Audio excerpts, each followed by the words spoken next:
ചില രാഷ്ട്രീയകാര്യ വിദഗ്ധർ പറയുന്നുണ്ട് ശശി തരൂർ BJPയിലേക്ക് പോകുമെന്ന്.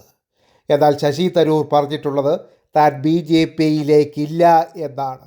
എങ്കിലും ഇന്ത്യയുടെ പ്രധാനമന്ത്രിയായ നരേന്ദ്ര ദാമോദർ ദാസ് മോഡിയെ സ്തുതിക്കുന്നതിലും RSSലെ തുതിക്കുന്നതിലും ശശി തരൂർ കുറച്ച് കാലങ്ങളായി ഒരു മടിയും കാണിച്ചിരുന്നില്ല. അതുകൊണ്ടാണ് രാഷ്ട്രീയ വിദഗ്ധർ പറഞ്ഞിരുന്നത് ശശി തരൂരിൻ്റെ ചാട്ടം, അദ്ദേഹത്തിൻ്റെ നോട്ടം BJPയിലേക്കാണെന്ന്. എന്നാൽ ഇപ്പോൾ ശശി തരൂർ പറയുന്നത് കേരളത്തിലെ അടുത്ത തെരഞ്ഞെടുപ്പിൽ കോൺഗ്രസിന് അധികാരം കിട്ടുകയാണെങ്കിൽ, UDFന് അധികാരം കിട്ടുകയാണെങ്കിൽ അതിൽ മുഖ്യമന്ത്രിയാകുവാൻ ഏറ്റവും യോഗ്യൻ താനാണ് എന്നാണ്. അദ്ദേഹം ഇത് വെറുതെ പറയുകയല്ല.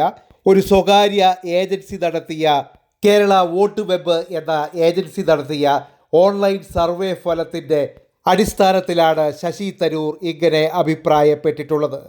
ഈ അഭിപ്രായ സർവേ പ്രകാരം 28% പേരുടെ പിന്തുണയാണ് ശശി തരൂറിന് കേരളത്തിൻ്റെ മുഖ്യമന്ത്രിയാകുവാനായിട്ട് കിട്ടിയിരിക്കുന്നത്. ഇക്കാര്യത്തിൽ കോൺഗ്രസിൽ ശശി തരൂരിന് തൊട്ടടുത്ത എതിരാളിയായി എത്തുന്നത് VD സതീശനാണ്. സതീശന് പക്ഷേ ലഭിച്ചിരിക്കുന്നത് വെറും 15.4% പേരുടെ പിന്തുണ മാത്രമാണ്. വിദേശ രാജ്യങ്ങളിൽ കേന്ദ്ര സർക്കാരിനെ പിന്തുണച്ച് സംസാരിച്ച, ഓപ്പറേഷൻ സിന്ദൂരിൽ കേന്ദ്ര സർക്കാരിനെയും മോഡിയെയും പിന്തുണച്ച് സംസാരിച്ച ശ്രീമാൻ ശശി തരൂരിനെതിരെ കോൺഗ്രസിൽ അമർഷം പുകയുന്നുണ്ട്. തരൂരിന് പുതിയൊരു പദവി നൽകി ഇത് ആളിക്കത്തിക്കുവാനാണ് BJP ശ്രമിക്കുന്നത്. അതേസമയം തരൂർ പാർട്ടി ലൈൻ ലംഘിച്ചിട്ടില്ലെന്ന് AICC നേതാവ് താരിഖ് അൻവർ നേരത്തെ പറഞ്ഞത് ശ്രദ്ധേയമായിട്ടുണ്ട്.